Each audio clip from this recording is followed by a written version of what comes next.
¿Qué tal? ¿Cómo están todos? Hoy vamos a continuar analizando la oración que el Señor Jesucristo enseñó a sus discípulos, el Padre Nuestro. Pero antes de seguir con los versículos que le siguen a la oración, quisiera profundizar un poquitito más en lo que les estuve compartiendo en el último video. Y para esto vamos a leer en el libro de Hechos, en el capítulo 17, versículo 28 y 29. Porque en él vivimos y nos movemos y somos, como algunos de vuestros propios profetas también han dicho, porque linaje suyo somos. Siendo pues linaje de Dios, no debemos pensar que la divinidad sea semejante a oro o plata o piedra, escultura de arte, de imaginación de hombres. Aquí el apóstol Pablo, hablando en Atenas a los griegos, él les está diciendo que somos linaje de Dios. ¿Qué significa la palabra linaje? Que somos familia, que somos descendencia de Dios. Y el primogénito, fue nuestro Señor Jesucristo.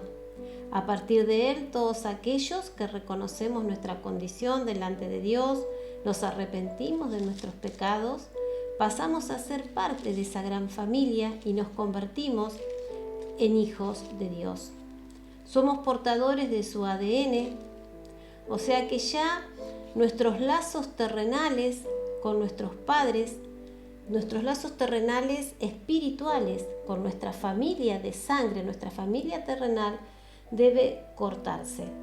¿Para qué? Para que el ADN de nuestro Dios sea en cada uno de nosotros y toda aquella herencia espiritual de maldad que traíamos, de tendencia al pecado, todas las maldiciones generacionales, maldiciones de enfermedad y de tantas cosas, ¿no?, que nos vienen como consecuencia del pecado de nuestras generaciones anteriores, todo esto debe cortarse en nosotros y lo que debe estar es ese ADN de Dios.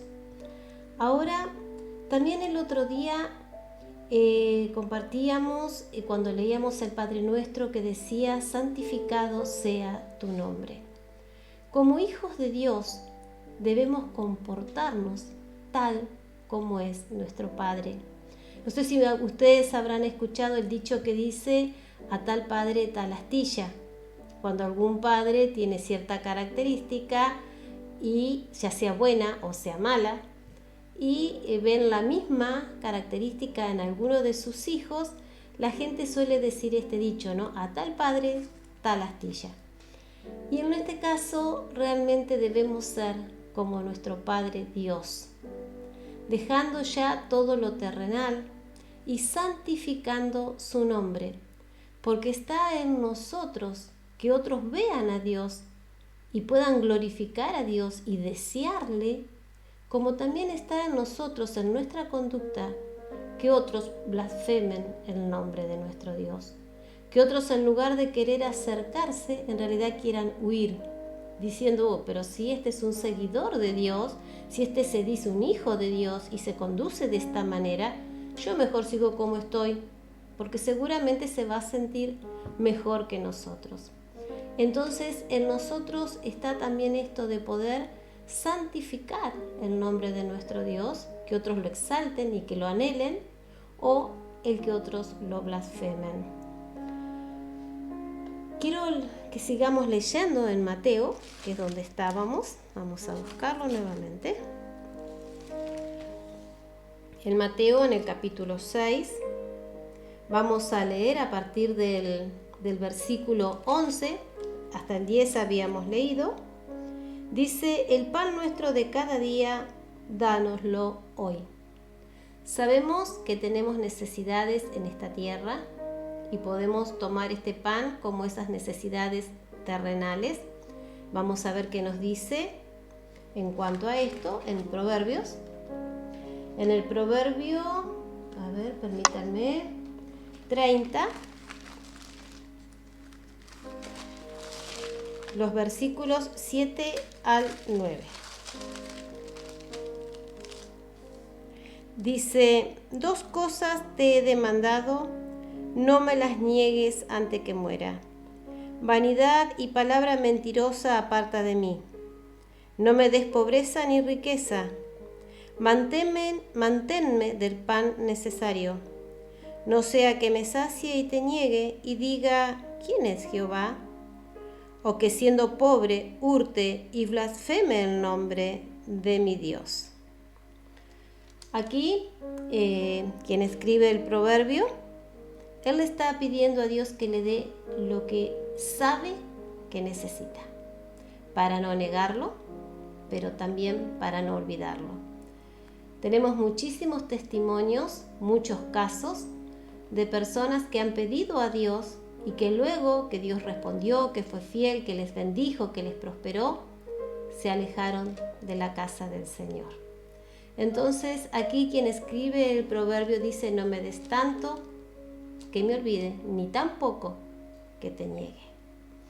Y esto en cuanto a nuestras necesidades terrenales. Pero también cuando la Biblia nos habla del pan, sabemos que nuestro pan es la palabra de Dios. En nuestra necesidad espiritual, el pan es la palabra de Dios. Y permítanme decirles en este momento que no podemos vivir hoy del pan de ayer. El pan que se guarda por muchos días se pone feo. Toma sabor, olor, se endurece, incluso puede tener moho. Entonces, también para nosotros en lo espiritual, necesitamos alimentarnos cada día de la palabra del Señor. Permitir que el Espíritu Santo cada día nos esté hablando, nos esté confrontando con la palabra, nos esté alimentando, nos esté corrigiendo, nos esté perfeccionando. No podemos vivir hoy de la palabra que leímos ayer. Es importante que oremos, es importante que adoremos, pero muy importante también es que dediquemos tiempo a diario a la palabra de nuestro Señor. Continuemos leyendo. El versículo 12 nos dice, y perdónanos nuestras deudas como también nosotros perdonamos a nuestros deudores. Aquí está hablando de que el Señor perdone. Cuando habla de nuestra deuda está pidiendo perdón por nuestros pecados, por nuestra desobediencia. Pero hay una condición, dice, como también nosotros perdonamos. O sea, que si nosotros no perdonamos, nuestro Dios no nos puede perdonar. En el versículo 14 dice, porque si perdonáis a los hombres sus ofensas, os perdonará también a vosotros vuestro Padre Celestial. Mas si no perdonáis a los hombres sus ofensas, tampoco vuestro Padre os perdonará vuestras ofensas. Entonces, el recibir el perdón de parte de Dios por nuestra desobediencia, por nuestro pecado, está relacionado con cuánto nosotros también estamos perdonando.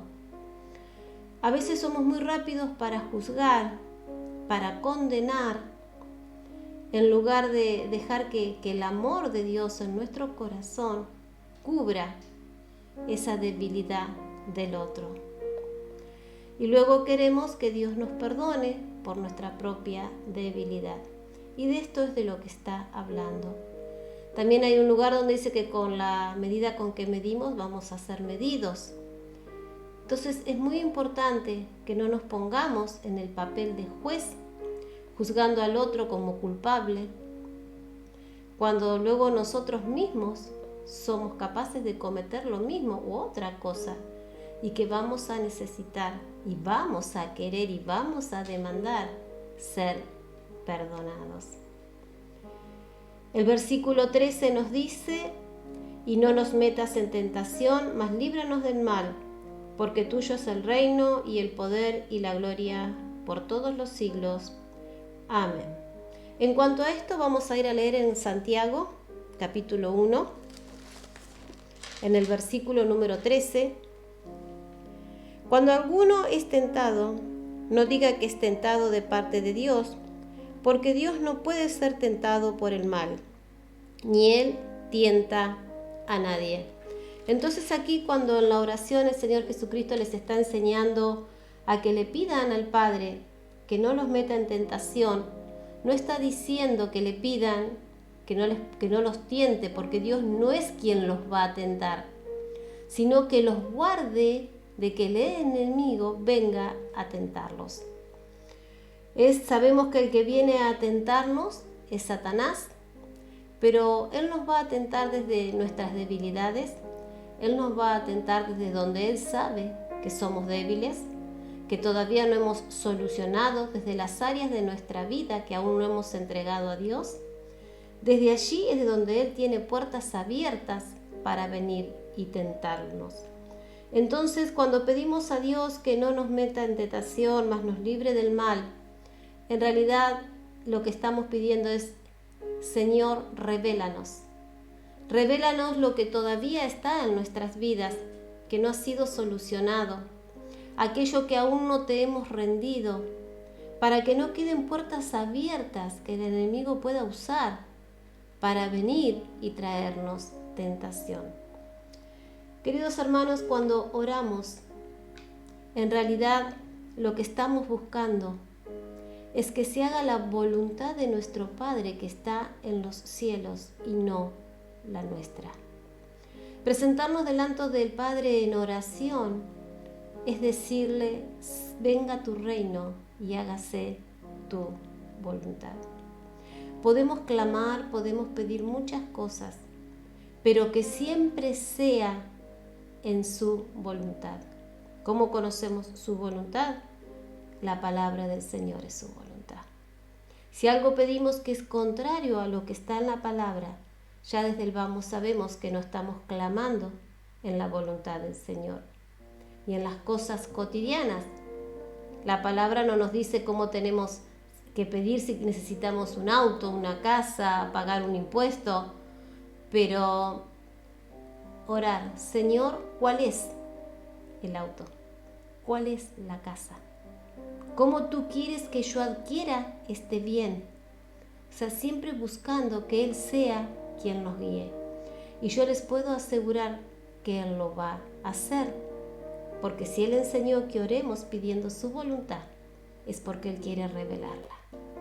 Y por último, vamos a ver en San Juan, en el capítulo 14, versículo 13 y 14, dice: y todo lo que pidiereis al Padre en mi nombre lo haré, para que el Padre sea glorificado en el Hijo.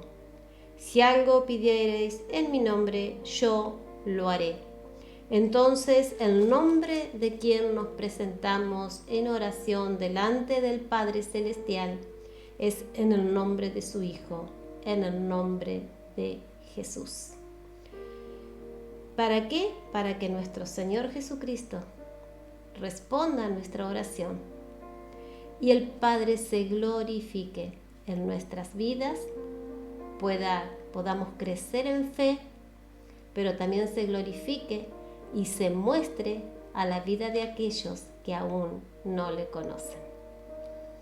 Bendigo sus vidas y el Señor nos ayude a poder, cuando oremos, orar con sabiduría. No quiere decir que tenemos que repetir esta oración como está escrita, sino poder ir declarando y orando con la guía del Espíritu Santo y con sabiduría. Y siempre, siempre, como les dije hace un momentito, buscando que se cumpla la voluntad de Él, porque esa es la que nos conviene a todos nosotros.